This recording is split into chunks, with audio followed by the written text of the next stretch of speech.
Fifth grade is currently studying ancient Sumerian Mesopotamia.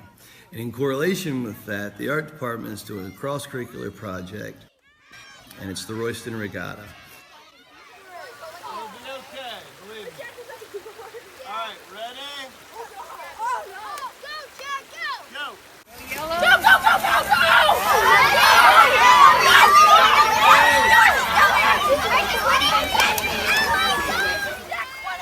It's actually a project in which we build mashufs, or reed boats.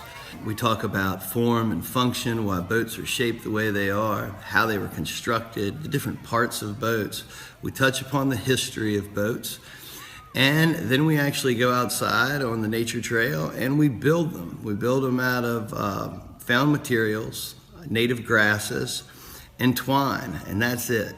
Students pair up and build a boat, and then after about a week and a half, 2 weeks, we have the Royston Regatta, which is a boat race on Prospect Spring Run, right behind Powhatan.